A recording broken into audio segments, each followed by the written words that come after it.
مولانا رشید احمد گنگوئی نور اللہ مرقدہ نے ایک عجیب و غریب واقعہ لکھا ہے. کہا کہ ایک صاحب تھے، چوری کرتے تھے، لیکن چوری کرتے کرتے بوڑھے ہو گئے. اب ان سے چوری کرنے کا کام نہیں ہوتا تھا، بھاگ نہیں سکتے تھے، دوڑ نہیں سکتے تھے، دیواروں پر چڑھ نہیں سکتے تھے، کود نہیں سکتے تھے. اب بوڑھا آدمی کیا کر سکتا ہے؟ تو دماغ میں ایک بات یہ آئی کہ سب سے اچھا کام جو ہے وہ پیر بن جانا ہے. پیر بن جاؤ، اللہ والے بن جاؤ دیکھنے میں. بس انہوں نے ایک اپنا بہت بڑا سا جبہ پہنا اور اپنا داڑھی رکھی اور کچھ جو ہے گلے میں پہنا کچھ، اور باہر جنگل سے باہر جنگل میں ایک جھوپڑی بنا لی جا کے. اب آتے جاتے راستے میں لوگ دیکھتے، سلام کرتے. کچھ دنوں کے بعد چرچا ہونے لگا کہ صاحب ایک بڑے اللہ والے آئے ہوئے ہیں اور وہ جھوپڑی میں رہ رہے ہیں.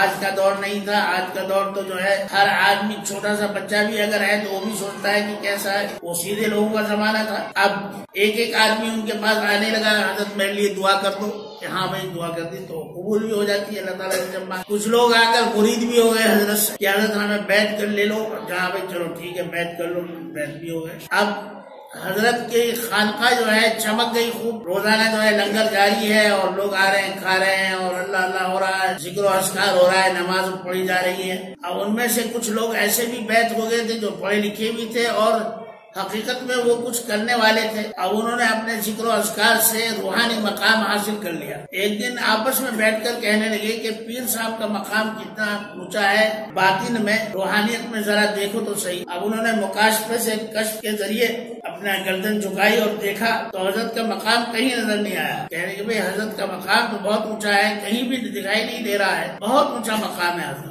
چند دنوں کے بعد ڈرتے ڈرتے کہا کہ حضرت ہم آپ سے ایک درخواست کرتے ہیں کہ ہم نے تو آپ کے ذریعے سے ہمیں بڑی ہدایت ملی اور اللہ کا ذکر کرنے کا موقع ملا اور ہمارے دل بھی جاری ہو گیا اور اب جو ہے الحمدللہ کشف بھی ہو رہا ہے، یہ بھی ہو رہا ہے، وہ بھی ہو رہا ہے. آپ برائے کرم آپ ہمیں یہ بتائیں کہ آپ کا مقام کتنا اونچا ہے، کیونکہ ہم نے تو روحانیت میں دیکھا آپ کا کہیں کوئی مقام ہی نہیں ہے، بہت اونچا مقام ہے، کہیں بھی نہیں ملا ہے کہ آپ ابدال ہیں، قطب ہیں، قطب عالم ہیں، آپ کیا ہیں کچھ سمجھ میں نہیں آ رہا ہے. اب چونکہ سچے لوگوں کے ساتھ رہنے لگے تھے، یہ نماز پڑھنے لگے تھے، بھلے ہی یہ چور تھے پہلے تو سچ بولنے کی عادت ہو گئی. انہوں نے کہا دیکھو بھائی میں نہ پیر ہوں نہ فقیر ہوں، میں تو ایک چور ہوں. میں نے چوری کرتے کرتے جب بوڑھا ہو گیا اور کچھ نہیں آیا تو میں نے یہ پیر صاحب کا روپ ڈھال لیا. بھائی مجھے کچھ نہیں آتا، مجھے تو نماز بھی نہیں آتی صحیح طور سے، اور آپ میرے لیے دعا کرو اللہ تعالیٰ مجھے ہدایت دے دے اور میں کچھ بن جاؤں. یعنی مریدین اتنے قابل ہو گئے کہ انہوں نے اللہ سے دعا کی، اے اللہ ہمارے اس پیر کو، اگرچہ یہ چور ہی ہے لیکن اس نے آپ کے صالحین کا لباس پہن لیا، آپ کے نیک بندوں کا لباس پہن لیا، اے اللہ اس کی عزت رکھ لے اور اس کو کچھ مقام عطا فرما. تو مریدوں کی دعا سے اللہ نے ان کو بھی جو ہے روحانی مقام عطا فرما دیا اور وہ بھی جو ہے بڑے اللہ والے ہو گئے.